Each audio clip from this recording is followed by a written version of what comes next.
Hello बच्चों, आइए प्रश्न को देखते हैं। हमारे सामने एक फलन दिया गया है f(x). इसमें हम जब x की जगह 2.01 रखेंगे तब f 2.01 का सन्निकट मान ज्ञात करना है। और जहाँ पे f(x) इस तरह से परिभाषित है 4x² प्लस 5x प्लस 2। प्रश्न को हल करने से पहले इसकी मुख्य अवधारणा की चर्चा कर लेते हैं। मुख्य अवधारणा तो देखो, दिए गए प्रश्न में हमें इसका सन्निकट मान ज्ञात करना है। तो यहाँ पे हम लोग लिखेंगे सन्निकट मान। और सन्निकट मान निकालने के लिए भी कुछ तरीके निर्धारित है। यहाँ पे अवकलज के अनुप्रयोगों द्वारा इसका सन्निकट मान ज्ञात करेंगे। अवकलज के अनुप्रयोग।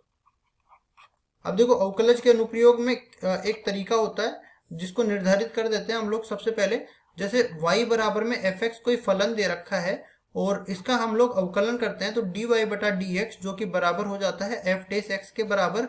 अब जब हम लोग किसी भी फलन का सन्निकट मान निकालते हैं तो dy बटा dx जो अवकलज होता है वो आंशिक अवकलन डेल y बटा डेल x के बराबर होता है।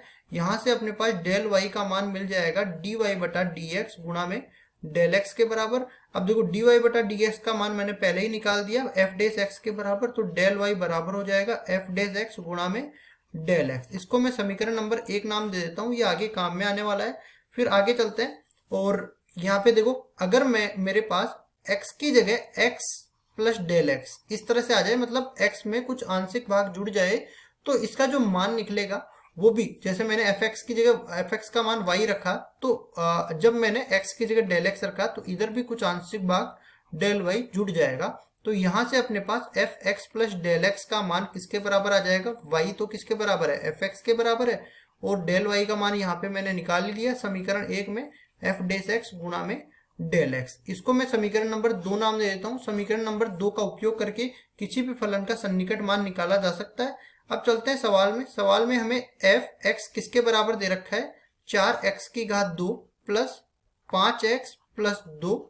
अब यहाँ पे हम लोग देख लेते हैं f(x) निकालना है तो पहले f(x) निकाल लेते हैं। तो ये किसके बराबर आ जाएगा?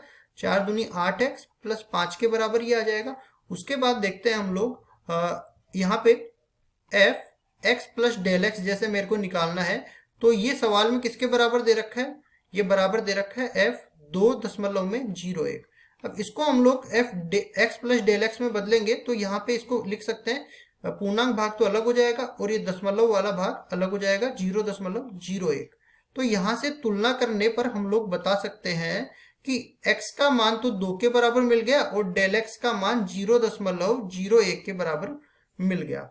अब चलते हैं आगे सवाल में जो सूत्र दे रखा है उसको लिख देते हैं पहले। तो f(x) प्लस डेल x ये किसके बराबर था? ये बराबर था f(x) प्लस f(x) गुणा में डेल x। अब देखो, यहाँ पे मान हमें निकालना है 2.01 का, तो ये बराबर हो जाएगा।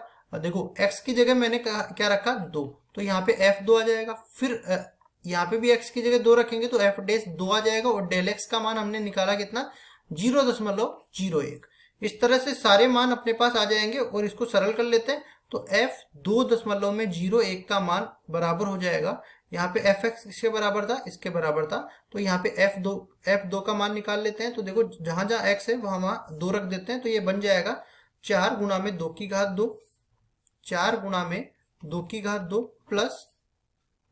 5 गुणा में 2 प्लस 2। तो ये बन जाएगा 5 गुणा में 2 प्लस 2। ये तो आ गया f2 का मान। फिर चलते हैं f(2) का मान भी निकालते हैं तो ये बन जाएगा, देखो इस तरीके से f(x) का मान अपने पास आया था 8x प्लस 5, तो इसमें 2 रख देते हैं तो ये बन जाएगा 8 गुणा में 2 प्लस 5। और इस पूरे को हमें गुणा करना है 0.01 से। तो आगे इसको सरल कर लेते हैं तो देखो ये क्या बन जाएगा? f 2.01 बराबर में ये क्या बनेगा? 2 दूनी 4, 4 चौक 16। यहाँ पे बनेगा 5 दूनी 10 प्लस 2।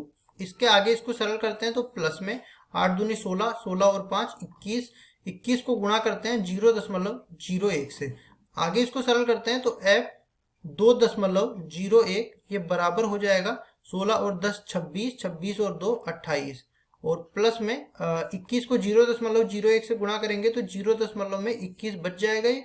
आगे इसको सरल करते हैं तो f 2.01 ये बराबर हो जाएगा 28.21 के बराबर। तो f 2.01 का ही हमें सन्निकट मान निकालना था, जो कि बराबर आ गया 28.21 के बराबर। यही हमारा उत्तर हो जाएगा। आशा करता हूँ ये सवाल आपको समझ में आया होगा। धन्यवाद।